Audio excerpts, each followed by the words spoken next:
Well, it's now been 2 years since an EF5 tornado swept through the small town of Greensburg, Kansas, leveling the town to the ground. But from that tragedy, city leaders decided to rebuild, this time in a much more sustainable manner. I sat down with Daniel Wallach, the director of Greensburg's GreenTown Project. Well, Mr. Wallach, while no one would ever wish the disaster that hit your town, has it given you the opportunity to kind of like a phoenix rise from the ashes? Yeah, absolutely. You know, there's you hear maxims about opportunity coming out of crisis. Well, Greensburg is a living example of that. And while it was a terrible tragedy, and we grieved the loss of the 11 people who died, virtually all in the community have seen it as the recovery is something very positive. The town was dying like so many rural communities, and this gave the community kind of a reawakening and some opportunities that it wouldn't otherwise have. So it's overall, there's a very positive feeling in Greensburg about what's happened and what we've done with it. What type of lessons do you think rural America can learn from what has gone on in the past 2 years? Whew, there's a lot. The bonding that happens in rural communities around adversity is a powerful lesson, I think, for the world, certainly for our country.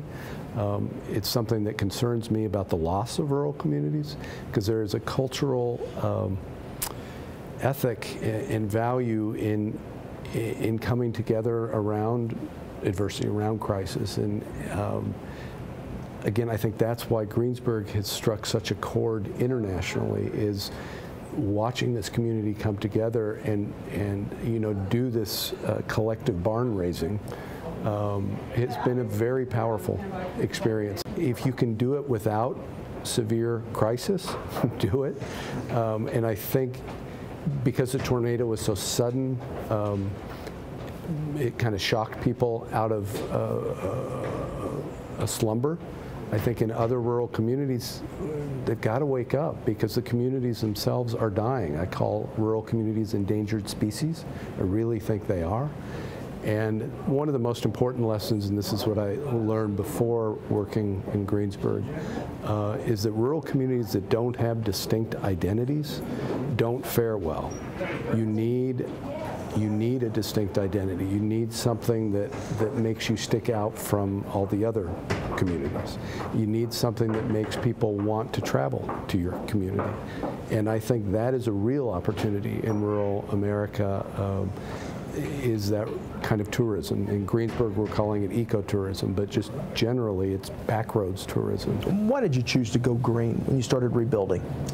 We chose to go green, first of all, the name Greensburg, even though that was named for Cannonball Green and had nothing to do with sustainability. But with a name like Greensburg and the popularity of the issue,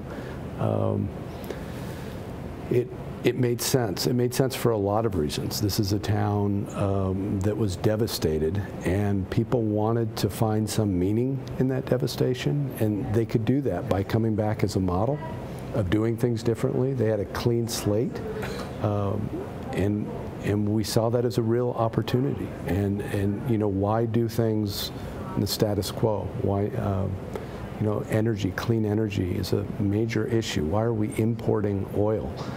It just seems to do nothing but cause problems. So let's talk about harnessing our own resources of solar and wind and keeping those dollars in the community.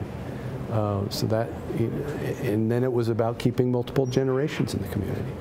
The kids and young adults, many of whom had already left the community because there was no work there, were thrilled about the concept and about coming back home and living and working there. And that's already happening. The school's already bigger now than in terms of enrollment than it was pre-tornado.